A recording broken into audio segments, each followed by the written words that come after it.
అందరికీ హాయ్ అండి. Harihara Veeramallu premiere show చూడడం జరిగింది. చాలా చాలా బాగుందండి. పవన్ కళ్యాణ్ గారి ఇంట్రడక్షన్ సీన్కే మీరు తెచ్చుకున్న పేపర్లన్నీ అయిపోతాయి. సినిమాలో ఇంకా హై ఇచ్చే సీన్లు చాలా చాలా ఉన్నాయన్నమాట. ముఖ్యంగా క్లైమాక్స్లో పవన్ కళ్యాణ్ గారు కంపోజ్ చేసిన ఫైటు, దాని వెనక కీరవాణి గారు ఇచ్చిన బ్యాక్గ్రౌండ్ స్కోరు లిటరల్గా మీ అందరికీ గూస్ బంప్స్ తెప్పిస్తాయి. ఆ హైతోనే మీరు అందరూ థియేటర్ నుంచి బయటకు వస్తారు. ప్రతి ఒక్కరూ కూడా ఫ్యామిలీతో వెళ్ళి వీరమల్లు చేసిన పోరాటాన్ని థియేటర్ ఎక్స్పీరియన్స్ చేయాలని మనస్ఫూర్తిగా కోరుకుంటున్నాను. ముఖ్యంగా నేను ఈ సినిమా షూటింగ్ అప్పుడు చాలాసార్లు సెట్కి వెళ్ళాను. పవన్ కళ్యాణ్ గారు అభిమానులకు నచ్చే సినిమా తీయాలని ప్రతి సీన్ మీద కూడా చాలా కేర్ తీసుకొని చేశారు. అది ఈరోజు స్క్రీన్ మీద కనిపించింది. క్లైమాక్స్లో ప్రతి అభిమానిని కదిలించింది.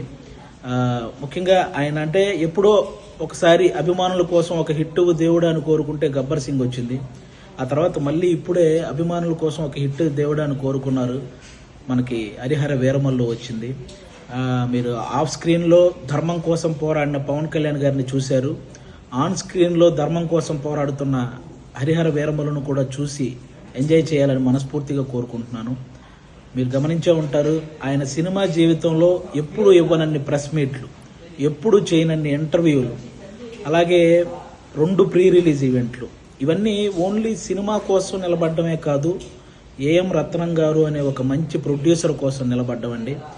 నిజంగా ఆయన భారతదేశం గర్వించదగ్గ సినిమాలు ఎన్నో తీశాడు. తెలుగు, హిందీ, తమిళ్ పెద్ద పెద్ద హీరోలతో పెద్ద పెద్ద హిట్లు ఇచ్చారు.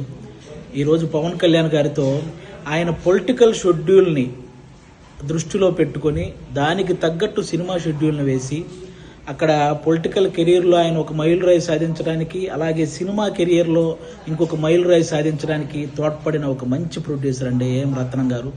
ఆయనకు కూడా మనందరం అండగా నిలబడాలని కోరుకోవటం కాదు, వేడుకుంటున్నాను. అందరూ ప్రతి ఒక్కరూ వెళ్ళి ఫ్యామిలీతో ఈ సినిమా చూడాలి.